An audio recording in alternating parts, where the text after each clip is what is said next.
discussing. Of course, it was the first recorded in 1975. And yeah, it obviously is the first that had Neil Peart on it with Alex and Getty. And this record is dedicated to the one and only Donna Halpert in the top left corner. So that's always pretty awesome. So as we usually do, we read from Hugh Symes' Art of Rush book here about Hugh Symes' artwork for it. Now, of course, this is this album cover was not done by Hugh Symes, but he does briefly mention it in this book, and I'm going to read about that before we discuss the album art. So, Rush's second release, the first record with new drummer and lyricist Neil Peart, was overseen by the Chicago-based Album Graphics Incorporated, or AGI, and showcased a painting by Eraldo Carugati. My first album with the guys was Fly By Night, says Neil. I had a vision of a picture I had seen as a young bird lover of a snowy owl in flight, approaching predatory lake. Long story short, I got put on the phone to describe that to the artist at Mercury Records. I think they used all the artists from Playboy magazine based in Chicago. They recreated the painting, and it had the Northern Lights in it.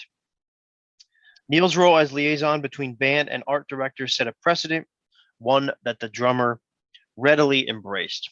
So, yeah, I mean, this was done by a Chicago, basically it was outsourced to the record label, more or less. So I think, all things considered, I think it's one of Rush's most maybe noticeable, popular, recognizable album covers, maybe. I don't want to say best because I feel like that's degrading anything Hugh Symes does, who I put on a pedestal, but you could still say iconic. It's certainly yeah, absolutely. Noticeable. Yeah, iconic, memorable. I mean, it's a freaking awesome painting. It's an awesome album cover. And I just want to say iconic because of the fact that it was probably the first recognizable imagery that Rush had. I mean, let's be honest. The first Rush album was like, "Are you outside?" Written, it looked like a Loving Hands at Home production because it kind of was. And that when Mercury bought it, there was no time really to like redo the artwork. The only change they made in the first one was dedicating it to me, which imagine my surprise. And that's not a humble brag. I had no idea they were going to do that. And I had no idea that they were going to put me on the second, along with several other people who deserved to be on there. They didn't tell me. I was very, very shocked when they did it. But here again, this is how the guys are. They've always been like that since day one. But back to the owl thing. This was their first effort at putting some imagery on there. And I had no idea, because we never discussed it, whether they were going to like make the owl their logo from now on, or whether this was a one-off. But it really is a precursor to some of the creative leaps that the band are going to take. Okay, so it's not just like, oh God, they do this every album. It was kind of like, okay, yeah, that's kind of interesting. I wonder what the next thing is. I never thought of that before. I mean, they might have done, like Iron Maiden and Eddie, they might have had the owl in a different configuration on every album. Great. Yeah. And I love the color blue. So to me, this is just a striking album cover. I wish to God it was a gatefold so you could hold it up all at once. Maybe there are gatefold copies out there. Now, but I just don't think they had the money. To be very honest, it was early on. It'd be more likely to be a reissue, but you can tell it's made to go over to the next. Well, Tim, there is, and I'll put it on the screen, but there is edited in. There is a it almost appears like a gatefold version. There's an image that is full owl with where you can see that all of his wings and such. So yeah, there is a version of that somewhere. I don't know if it was internal artwork or what, but they have it on Cygnus website. So yeah, well, it's pretty sweet. It's pretty awesome. Mm-hmm. Any opening thoughts about the record before we dive into 4 of the songs? Yeah, just as somebody who's kind of been there from almost the beginning, it's so amusing to look at the pictures of the guys on the back of this book, okay? Yeah. And I'm like, oh my God, they look like they're 12, it just Pretty close. but I think we forget how young they were, okay? Right. I mean, Mhm. we're all mature adults, but when I met them, they were barely out of their teens, for heaven's sake, I mean, this was 3 young idealistic guys. They never lost the idealism, okay? They still really believed in what was possible. They still really believed in using music as a way to bring people together and make people think and promote individuality and yada yada. But they were just so young, and they Mhm. really had never been out of Toronto. I mean, yeah, they'd been across the border a couple of times. They'd done a few small gigs, but I'm talking about, I couldn't say to a music director in Los Angeles, hey, what do you think of Rush? And have the music director know what I was talking about until 75, 76, 77. So they're young, and they're finding out that the USA is a pretty big place, in a big country, and we see little, they evoke that a little bit in some of their early lyrics, because there's a part of them that's just 3 kids from a Canadian city just traveling across the United States, like, wasn't expecting this. Mhm. Yeah. Well, actually, that's probably a good segue into the song you're going to discuss, Donna, "Making Memories." So Absolutely. have at it. Thank you. I shall You have. try. But before I have, I will remark upon the fact that when we do the earlier records, a lot of people who came late to the party, who didn't really start getting into Rush until the 80s or the 90s, they're kind of like, well, this stuff is kind of simplistic, it's kind of primitive. And I'm like, yeah, and you wouldn't have Rush without them. You really wouldn't. These albums are the foundational albums. These are the ones where you see them just kind of testing out their sea legs, as it were. They're trying different stuff. Agreed, some of the lyrics aren't as imagistic. They don't refer back to philosophy and poetry. They're not there yet, but they're starting to be there. And we see that, okay? If it's okay with you, before we started taping, I showed everyone a postcard that Neil sent me. May I put that up on the screen? Is that okay with everyone if I do Yes, that? please. Thank you. Indeed. And let me just put this up here. This is a postcard that Neil sent me, okay? And for those that can't read it, it's just a line to let you know I'm still drawing breath. I guess there's not much news I could tell you that you don't already know. Suffice to say that everything is going terrifically, except I'm beginning to get homesick and have no expectation of getting home before July. Sniff. Note sentence structure. The new album is pretty well written, and you know what new album he's talking about. This was written in April of 1975. So this is like, as it happens, you are there. The new album is pretty well written and will be recorded in July. It's going to be a killer. Out of room, out of breath, expired. Neil, hope to see you soon. He did see me soon. He didn't expire.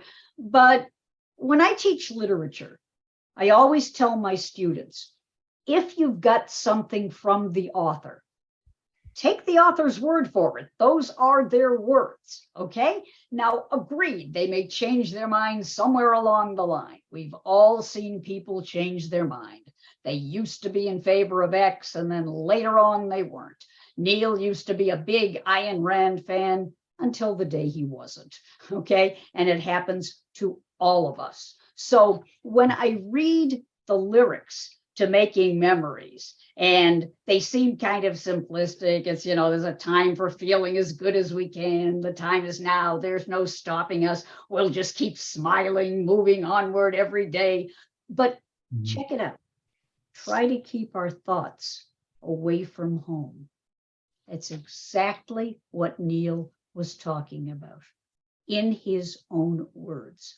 On the one hand, He's like, oh boy, my dream is finally coming true. We are in fact rock stars. We're out on the road. We're doing the stuff we always wanted to do. And I haven't seen my family in 8 months.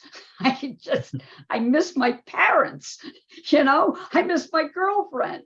The people in my net. I never get to see them anymore. That's the downside. So the upside, and by some accounts, this was written one time when they were out on the road and they got lost. And they're I think they were supposed to be trying to find St. Louis or something, and they missed a turn and they couldn't find it. And they were like, oh my God, we're going to be late for a gig and all this other stuff. In some ways, the lyrics are simplistic for a reason. It's kind of like, we need something to just encourage ourselves. We need something to just keep our spirits up. We're young. We've never really been away from home this long before. Playing in the clubs and then maybe going across the bridge for a gig in Buffalo, it ain't the same thing to being away for 6 or 7 months. And now they're really getting to experience it. We're having good days. We hope they're going to last. Our future still looks brighter than our past. That past was never far from their minds. The 5 years in the clubs, not getting the gigs, not getting the respect. Nobody in Toronto radio would play them, having a very few people who believed in them, including Bob Roper, God bless him, okay? There were very few people, though, that stood by them, okay? And now they're out there. Our memories remind us, maybe road life's not so bad. Which would you rather have? Back in the clubs and nobody knows you, or out on the road and maybe you don't get to see your relatives?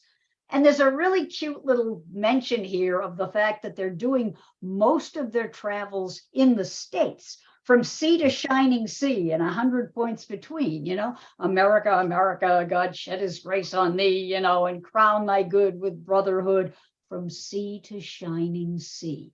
I promise you, the guys in Rush never thought about national anthems, songs by Irving Berlin, any of that stuff. But now they're in America. They're hearing all this stuff. They're living here just about, They're in hotel after hotel. They're eating American food. They're meeting American fans. And they're noticing that people like them. People are friendly. People are extending a welcome hand.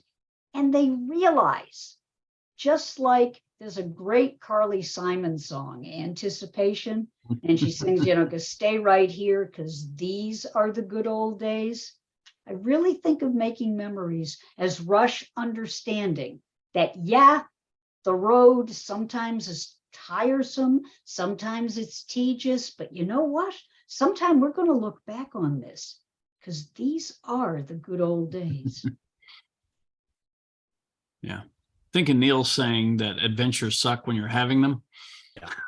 But look back on and this is also an interesting thing because all three of them get writing credits. Okay. You got Getty, you got Alex, you got Neil. They're all collaborating. Gradually, of course, Neil is going to take much greater flights of fancy. You're going to start seeing a lot more metaphors and similes and images. And this really is exactly what it is. It's an effort to just look at the experience and go, yeah, this ain't so bad. We were afraid that it might be, but it really isn't. And it has its downsides, but here we are. We're together. We're friends. We can collaborate, because that was a worry. It was like you bring in somebody new.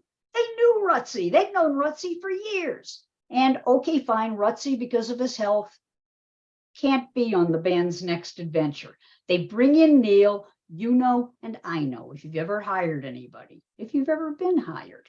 On paper, it might look great, but get it together and suddenly this person, when I ran a business, I had to fire people. I hated it, but sometimes it happens. Sometimes the skill set just doesn't mesh with everybody else. And there was that concern. Is Neil going to mesh with everyone else? And turned out nothing to worry about. They got to be great friends. They all maintained their own individual spaces and identities. But you know what? They were having fun out on the road. And it was such a privilege to watch it and to be there when it was happening. And I think, a lot of these, if not all of these songs on Fly By Night were written on the road, right? I mean, they Absolutely. were written back then, Mhm. album after spitting out album every year, right? You kind of had to do that. And written in the back of the van, that what they call that van in The fun craft. Funcraft. the fun craft. There you go. Oh, yeah. Yep. Yep. Written in the fun craft. And probably, I think they said this too, a lot of it was written on acoustic guitars as well. So Yes, it was. just Yes, it was.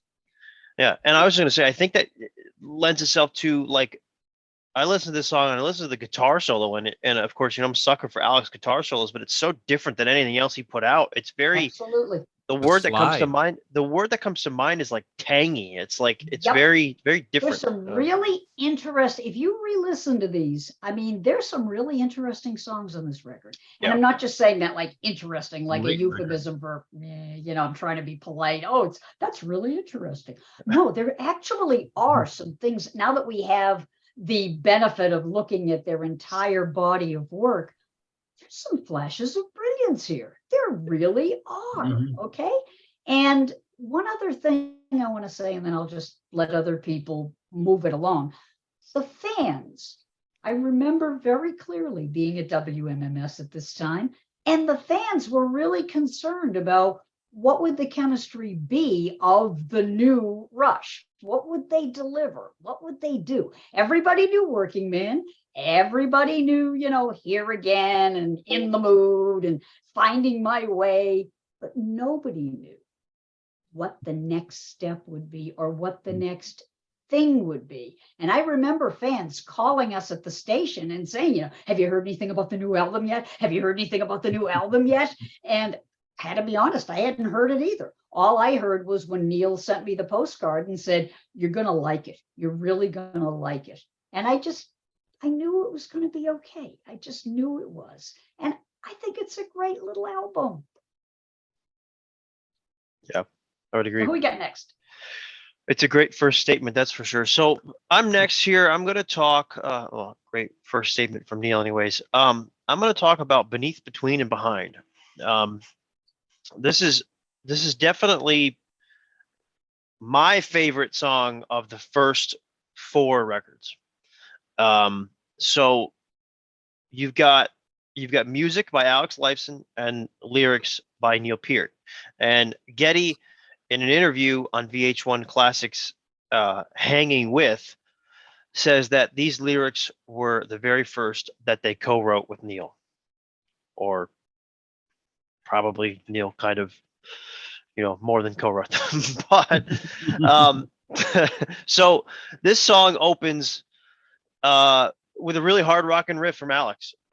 It's really memorable, and it to me it's very reminiscent of Heartbreaker, Led Zeppelin, and there's all sorts of comparisons to Led Zeppelin with Rush in the early days, but this is kind of Alex, in my opinion, kind of putting his own twist on a Jimmy Page riff, so to speak, I guess. Now the opening lyrics, Getty sings, 10 score years ago, defeat the kingly foe, a wondrous dream came into being, tame the trackless waste, no virgin land left chaste, all shining eyes, but never seeing. This is the ultimate tongue twister of a song in terms of vocals. Let's just say that it sounds like Neil challenged the heck out of Getty on the first lyrics that they co-wrote together. But yeah, so it's definitely interesting because a 10 score years, a score is a period of 20 years for those that don't know that.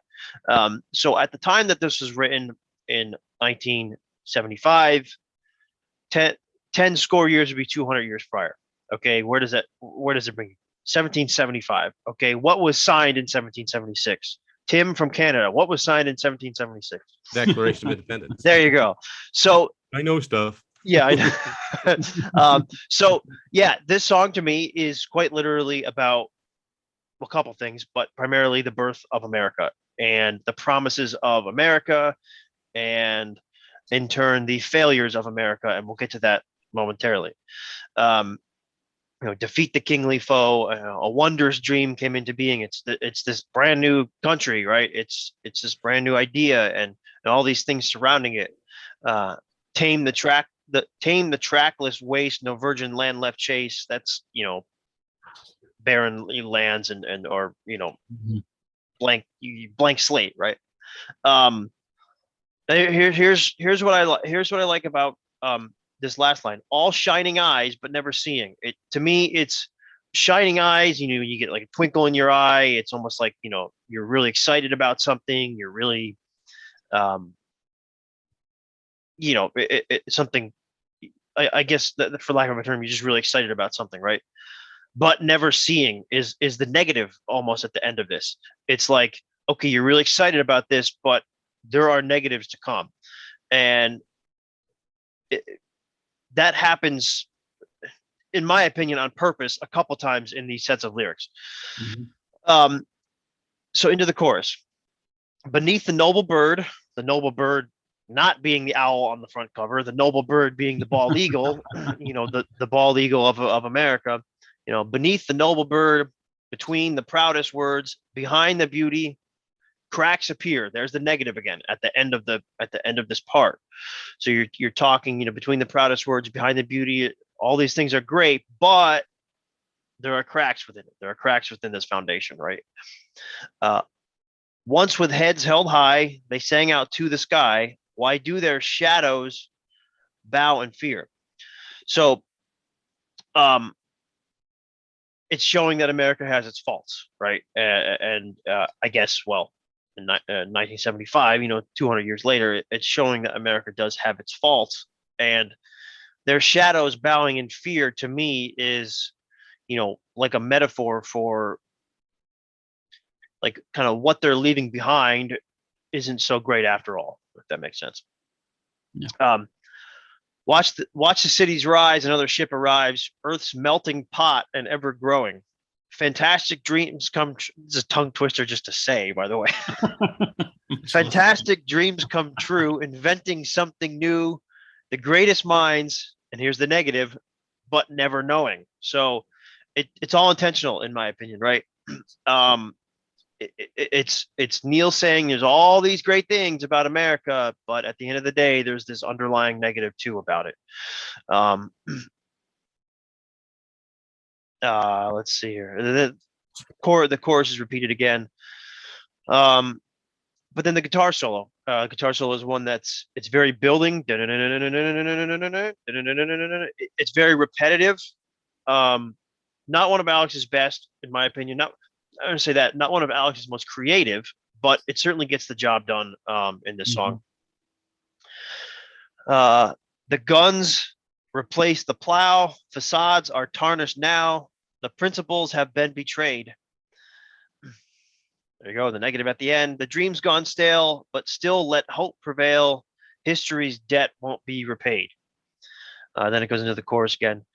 I definitely think that this song, you can listen to it, live on Exit Stage Left. I think it was on the Permanent Waves box set as well. It was most certainly slowed down, probably because Getty trying to do that again live would have been a challenge. I think they left out the second verse too. They did. They definitely left out the second verse on Exit Stage Left. It took a little over 3-minute song and shrunk it, by 25% or whatever. But yeah, definitely a song that is, meaningful. Definitely shows kind of where Neil's head was at that point, I think. And definitely overall a challenge for the band. I think Neil's kind of challenging them right off the bat, and it was a song that I don't think was played live after Moving Pictures tour, to my knowledge. I think that's right. But yeah, great song. I'm curious your thoughts real quick before we go into the next one. I think good. It's fairly relevant. It was very relevant even to this day. Yeah. Yes. I think also it reflected what was going on in America at that time. Okay. you got your mid 70s, you got the resignation of Nixon, you got the corruption of Watergate, you've got, Gerald Ford and the pardon, which was very controversial. You've got crime, you've got the cities, the pollution, Cleveland with Republic Steel turning the sky orange at night. And these are some of Neil's impressions as he comes here. And he is in no way saying, oh, Canada, perfect. US, terrible. It's not what he's saying at all. In fact, he's saying that he hopes that, that he wants hope to prevail. He really does. He wants things to get better. But what's he seeing? What are his first impressions? Okay. It's kind of like a lot of people made pilgrimages to Liverpool because of the Beatles. And what they found was not paradise or a utopia. They found a factory town. They found a city that didn't have like a lot of green space. No offense to Liverpool, really. But I'm saying the reality, the myth, everything clashes. And it's like, oh my God, we're going to go see where the Beatles were. And in this case, it's like, oh my God, we're going to play in the States. Nixon, Watergate, Republic Steel, and Orange Sky, war, and agreed. Canada had all kinds of stuff that we could really have a lovely day discussing the various things that Canada, had to face, be sorry for, look at. But that's not Neil. Neil's a visitor. Neil's a visitor to the place that he's wanted to be for so long. And he gets here, and you have to wonder if what he expected is not what he got. And yes, he's happy to be here. Yes, he's a visitor, but he's also a student of history.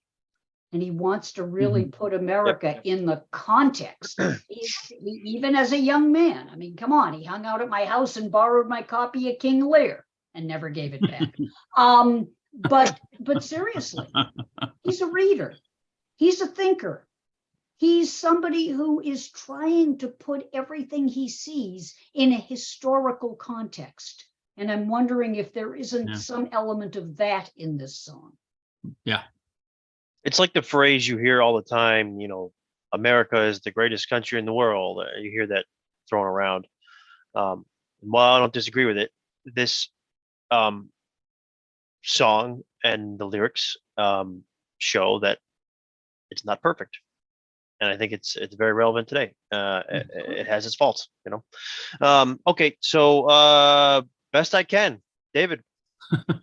All right. Well, first I want to say that Fly By Night was released on February 15th, 1975, my 10th birthday. So that's when and that now album. You're 11, and now. Now, do you know how old I was when Fly By Night came out? Minus what? Negative, 22, we'll say. You're a gleam in your daddy's eye. And, so, my first Rush record was 2112 in 76. I was 11 years old, was introduced to that. But this was an album I got the next Christmas.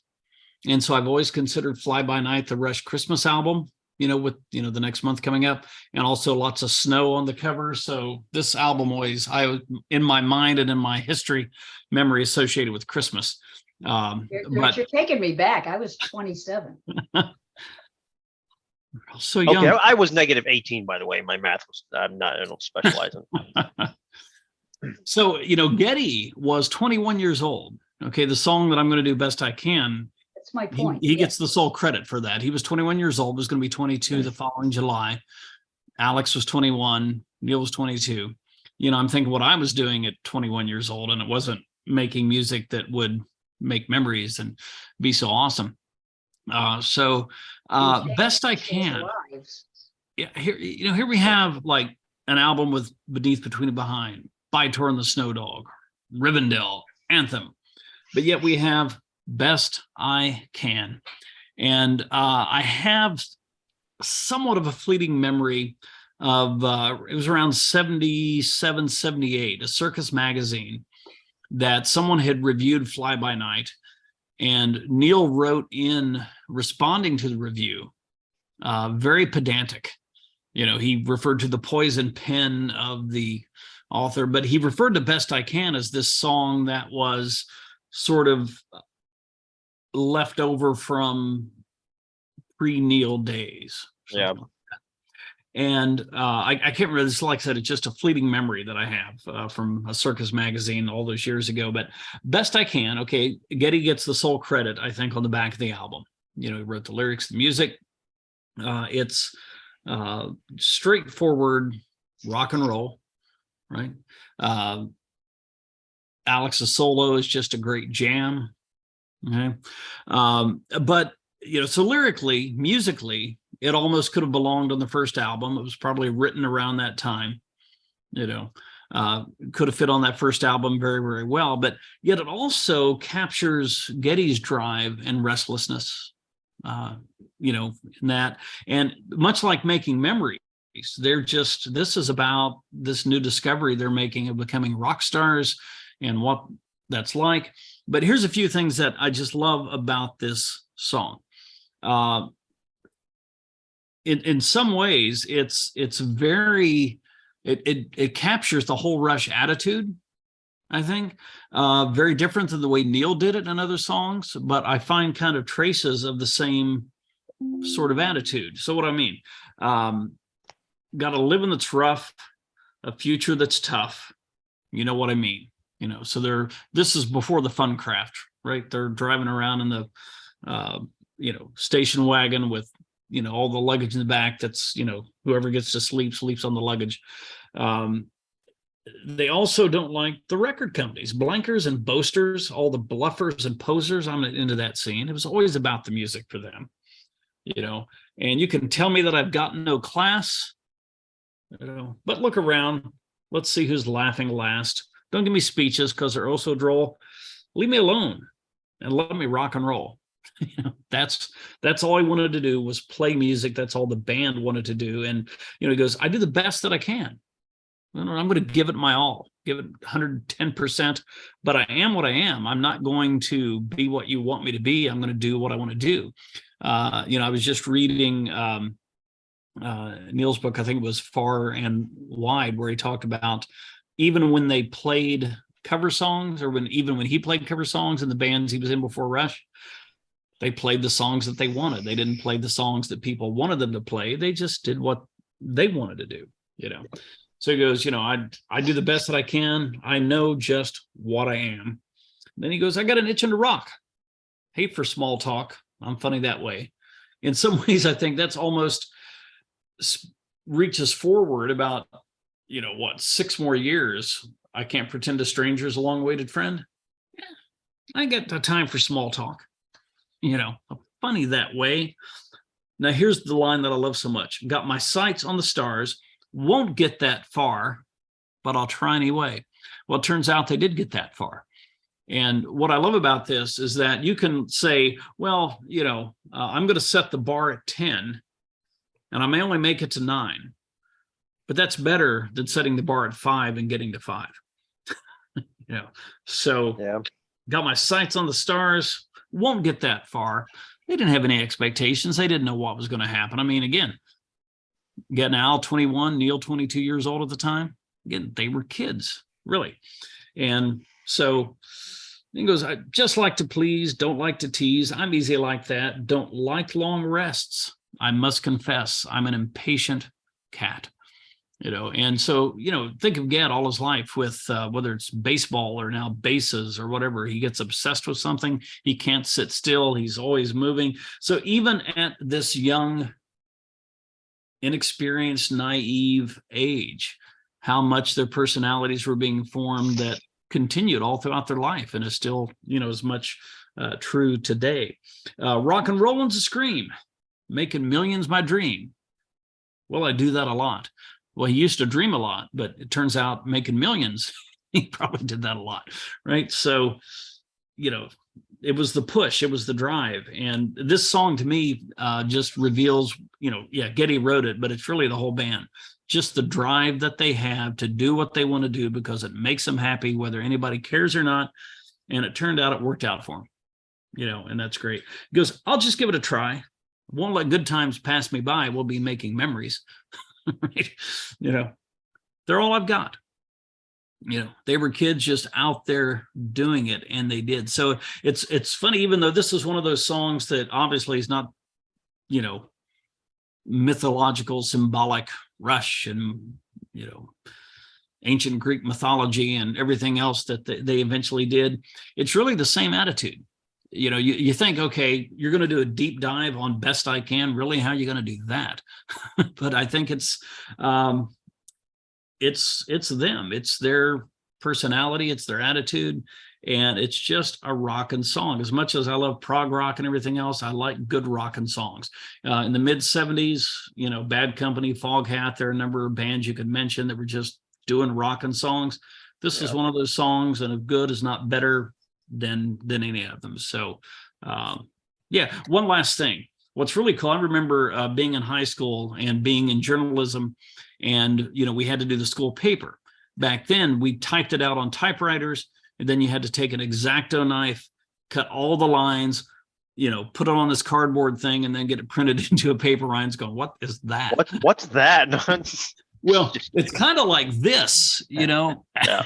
It's almost, you can, you know, all these cutouts almost that I can imagine that got pasted onto some kind of cardboard that then, you know, the photograph was taken. And then what I really love, of course, you have Terry Brown right here. And then just all these old buttons and knobs of recording equipment back in the day, you know. And of course, Howard, when he had hair, Liam, Ian, and Jim, you know, a couple of these guys been with them.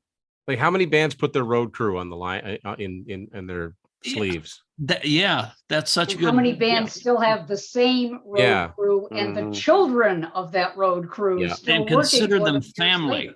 you know. So what kind of band is this? So the best band ever. And then I don't know if you can see it, Donna Halper is here. Continuing things too. That's right. So yeah, I mean, it's not the great prog rock band they became, but it's But them. they weren't there I yet. love this song. David, what you're saying is very important. Okay, we have a tendency to want to turn bands into something rather than just let them progress.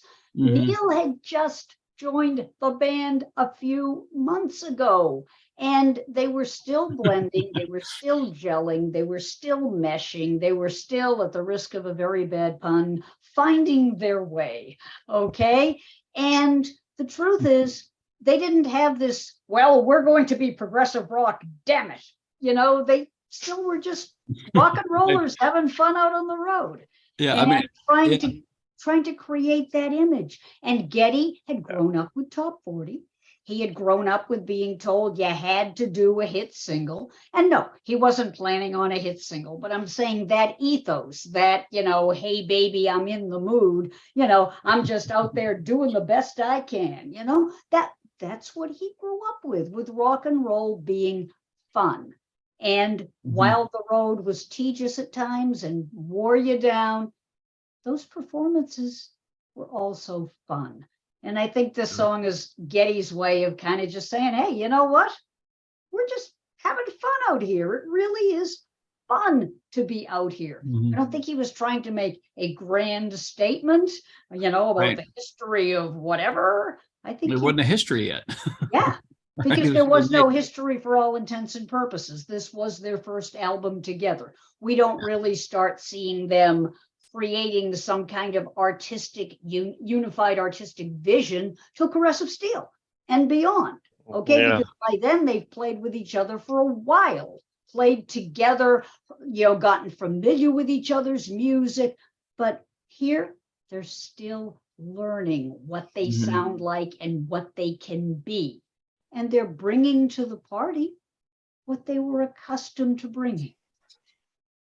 Yes. Before we move on, one bit of trivia. This song, Best I Can, is only, it is one of two Rush songs to contain the word cat, C-A-T, in it. Do you know, speaking of which, here's my snow cat. I turn the snow dog. 5 seconds. Do we know what other Rush song contains the word cat? Kills me. I should know this. And I should know this too, but I don't. My brain Don't. feels like jello. I've been teaching all day. Shall I share, or shall we open it to the all day comments? too, Donna. I'm with Let's you. open it up to the comments. How about that? Let us know in the comments which other Rush song contains the word cat. I'll tell these three after the Plug the comments. There you Yes. go. All right. So Tim, you are up while you're still thinking of that. You're going to discuss Rivendell here, that the song where music is Geddy Lee, lyrics are Neil Peart, and there's no drums. So have at it. Yeah, and just briefly, I love this inner sleeve. I love Neil's handwritten That's lyrics. awesome. I Yeah. love, the little drawings. I love the fact that the cities where the songs are written, in some cases, are there. In the That's case why of- I miss albums. I miss albums Yeah. terribly. Yo, And in the case of Best I Can, Yes. where that was a sole Geddy credit, is this a caricature of Geddy? Where is he? Right here. Is that supposed to be? Geddy? I That always looks like thought him. that. I always thought that too. Yeah. Looks like Geddy's hair. So yeah, Rivendell. So here's Rivendell. Down here, anyone who's familiar with J.R.R. Tolkien will know these strange symbols or runes. That's Elvish writing. Yeah. And if you can see the reflection, if I can catch it in the light, this is my copy of Fellowship of the Ring. Anyway, that type of writing's at the bottom of it. Now, what it says, I don't know. I don't read it, but yeah, I am a big, fan of Tolkien. Of course, I wasn't familiar with the books as a kid.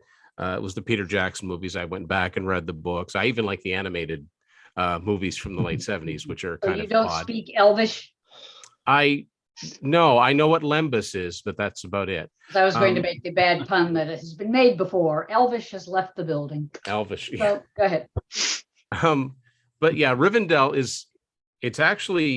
it's a very poetic sounding song, but it's a very literal description of this beautiful elvish kingdom of Rivendell. It was Rivendell, and then there's Lothlorien, and both of those places are described as places where time moves at a different rate. Because let's see, is it time will never touch you? Yeah, time will never touch you here in this enchanted place. Time just seems to move slower there. Everything is very calm. It's near misty mountains. Friendly fires burn. When I first heard the song, I was just getting into the band. I didn't know what it meant. It was just, I was taking it in. And believe me, listening to this album on just a cassette with no lyrics, beneath, between, and behind, I had zero idea what Geddy was saying. I just know I liked the music. The song is interesting musically, because I know that all of the band members at different times have mentioned, the musicians in Yes as being influenced. I mean, Geddy's talked a lot about Chris Squire as a bassist, and Neil's talked about Bill Bruford, and Alex talked about Steve Howe. I don't hear a lot of direct influence in their music, but this song is one of the few Rush songs that kind of has a Yes feel to it when they break it down to just acoustic guitar and John Anderson's vocals. Geddy's vocal on this is very soft. It's very, it's not at all his usual singing style back then, and it's exactly what this song needs. I know that that Geddy has said, it's not a song he's particularly, it's not one that they busted out. They never did it live. It's one of those songs. And he says, it's probably about 5 minutes too long, but he did say, I think we really captured that little melody, and it's a beautiful song. And you get a sense of a restful sense. And I don't know if they were being metaphorical here. It says here it was written in Beamsville, which is in Ontario, and Columbus, Ohio. So I don't know if this was partially written when they were home on a break, and they're comparing the sanctuary of this, this elvish land to being home, no troubles, no worries, no pressures. Maybe not. Maybe they were just fans of the book and decided to write a song about it. They certainly weren't the only one. Led Zeppelin famously that had Ramble On, and then there's Misty Mountain Hop as far as the title goes. Black Sabbath's The Wizard is about Gandalf. So, they weren't the only ones writing songs inspired by any kind of literature. It just so happens in this day and age, a lot of people are familiar with the Lord of the Rings stories, and it would be fun for a new fan, a younger fan that was a huge Lord of the Rings fan to say they wrote a song about Rivendell. Like, it would be cool to have that moment and go, I knew I liked these guys for a reason. I've just always liked the song. It's never. I'm just looking at the graphic now. I don't know. I'm not sure what this is a picture of up here, but don't know. I was just looking at it now. It's probably something that's described in the song, Yeah. The liner notes are really cool. The more you look at it, the more you see. But it's just a really cool song. I like the fact that they do have these songs that only live on these albums. I can't imagine them doing this live. We talked about this on an episode, songs they never played live, because I can't, imagine hearing this song saying All the World's a Stage with the crowd just screaming and going nuts in the background as they're playing this gentle little song on stage. I'm sure they could have done it and pulled it off because they're Rush, but it's just kind of it just adds to the variety of this album. I mean, for a bunch of young guys, man, they, first time the recording studio together, man, they came up with a powerful statement. And kudos to Terry Brown too. It's exceptionally well produced. Some albums from the early 70s are crippled by their production. Not this one. This one's nice and clear. It's one of the better sounding albums from its period. So yeah, that's my thoughts on Rivendell. Perfectly fine little song. I liked it before I got into Lord of the Rings. Once I get into it, I liked it even more for the lyrics. And just one more thing quickly on the artwork by Geraldo Carregate. Ryan, as a Kiss fan, do you know the connection that this same artist had with Kiss? I do not. This Geraldo, if I'm saying his name right, he painted the 4 1978 solo albums. He did those covers. Oh, no kidding. Yeah, I did not know which that. are really, really cool covers, I think. Really well done. They're like the definitive images of each of those guys. But anyway, I digress. That's my 2 cents on Rivendell. I've got Paul Stanley's, yeah. I should have Ace Frehley's, but I would just say, and I've said this a handful of times on our channel, but I think now's also a good time to share this. If Rivendell is, of course, with the deep dive series, we try to dive into deeper cuts and try to get people into more Rush and listen to more Rush than just the hits and so on and so forth. So this is the song that you're going to struggle with to get into. Obviously, I think that's fairly obvious. I think I can speak for everyone when I say that. I found myself getting into this song when I went on YouTube and played it at a faster speed, 1.5 speed or 1 3/4 speed, or even 2 speed. That might be pushing it. I can't remember, but try it out. Listen to it faster. Granted, there's no drums. It's not like a rock song, but it at least gives you, a little bit of something to it makes the song go quicker too. So there's that. And people that don't know, it doesn't alter the pitch. It doesn't speed it up like the Chipmunks. It's the same pitch. Yeah, it's the same pitch. It's the same pitch. It's just faster. And I liked it. And then I was able to go back and listen to the song. I mean, obviously, it's not a, a driving song, both musically or a song you can drive to, right? But it's a song that put headphones on at 10 o'clock at night and listen to this song. It's kind of a respite song. It's a relaxing song, I heard someone say it. People listen to it to go to sleep, and if that's what you want to do, fine. But at least you're listening to it. If we're talking musicianship, I think there's some very interesting guitar work on this record. Great. I mean, 100%. seriously. Finger picks. Isn't that a classical guitar? Oh, or definitely. Classical, Yeah. I mean, when you think of Rush, do you think, oh yeah, classical guitar? I mean, really?